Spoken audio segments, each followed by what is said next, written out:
Honest J. Nowak. Coming at you live. Alright.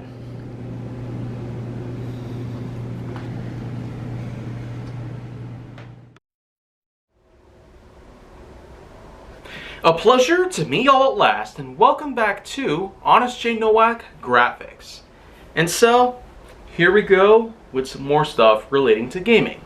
PS4 gaming, for the record, because let's go ahead and talk a little bit about the sequel to Wolfenstein: The New Order, known as Wolfenstein: The New Colossus.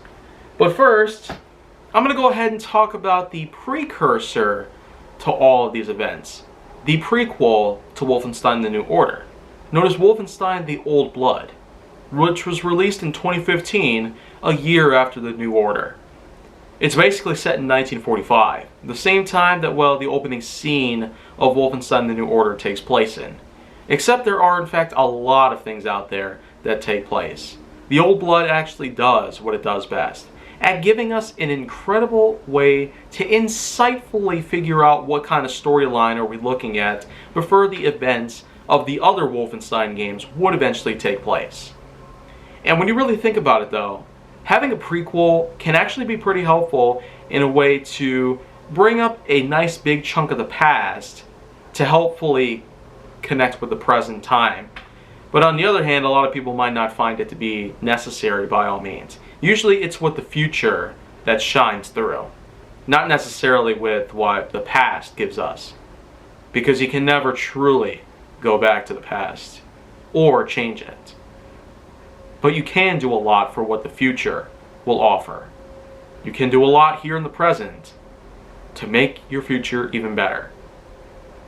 But going to the future entirely, a straight up sequel to The New Order, The New Colossus picks up right where the first game left off, with BJ Blazkowicz ending up in the lab just as the others are about to fire an enormous weapon and blow up the same building that is now housing an infamous doctor. The same old doctor who basically forced Blazkowicz to choose either Fergus Reed or a different guy pretty much survive. Because I've picked Fergus Reed to pretty much bring along in both games. So I've never tried my hand in the other one by any means. So I'm just sorry if I don't even remember the guy's name.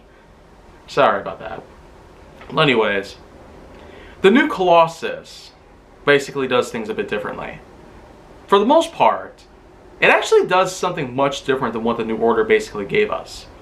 It does give us the same sort of main antagonist to be on the lookout for, including the almighty General Engel, whom of course is one of the many leaders of the Nazi army that are out to kill BJ Blazkowicz for sabotaging a lot in their lives. For killing tons of Nazis, sabotaging a lot of stuff out there, disabling a lot of equipment, and basically ruining their lives by all means. But here's the thing though, General Engel actually has a child, an offspring of course, who's very heavyset. And there's a lot of obesity jokes that basically coming around here and there, but you know what? At this point I don't even care. This is what's basically satire at its finest. Way better than anything that Family Guy or South Park or any of these other unbelievably horrifying franchises have put together. Way better than anything like that.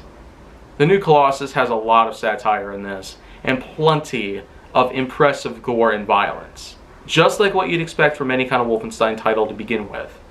But here though, it's a bit different. You basically do have Frau Engel basically going as far as possible to try and get stuff back together. But then guess what? General Engel's freaking the child just apparently betrays the Nazis just like that and joins up with Blazkowicz's team. I tell you, the resistance just grows bigger with every new storyline that's added into the series. In this case, I will say though that Engel's partnering with the rest of the team was a pretty sweet move. I mean, having someone who's basically been under the wing of the leader of the Red Army, just like that, is pretty much what we're looking for here. It's a lot like when most other cases in actual World War II based history knowledge where actual Nazis that have known a lot of secrets about the Red Army and have basically spelled them out towards American and other such allied forces. And even though some of them have actually been convicted of espionage and eventually got killed due to the death penalty, it's still safe to say that this game really does pertain a lot of accuracy despite being a whole new scenario. So this is just pretty much what's amazing about it. An actual World War II phenomenon that actually becomes very well known to the point of actually being put inside the lore of a video game. Like, that's just part of the reason why I feel like that this, of all the Wolfenstein games that I've played so far, I consider the new Colossus to be the best. It's also because, well, believe it or not, there of course is an infamous part where B.J. Blazkowicz, unfortunately, gets captured by the Red Nazis themselves. And General Engel has a death penalty set. A live TV-based head chop execution. Man, as grisly and as horrifying as it is to know, that's basically what the Nazis were like. So it's no surprise that here that kind of thing is put together in a rather satirical fashion. This game actually goes as far as to bring us some incredible feats that the Nazis were best remembered for back in the 40s. And even after, with the program known as Odessa, especially 1946 and onwards, where we have ourselves the neo-Nazis to worry about. But by all means, this game actually does what it could possibly do for any kind of thing at all. But yeah, this is pretty much when the reign of Blazkowicz was all over and done with. Or so they thought. The Nazis apparently didn't know that the resistance actually found out about this, and upon doing so, they arranged to have Blazkowicz's head arranged for a whole new body. And upon doing so, well, Blazkowicz is brought back to life pretty much, and then eventually heads on over towards another planet to join up on a movie set with the actual Adolf Hitler.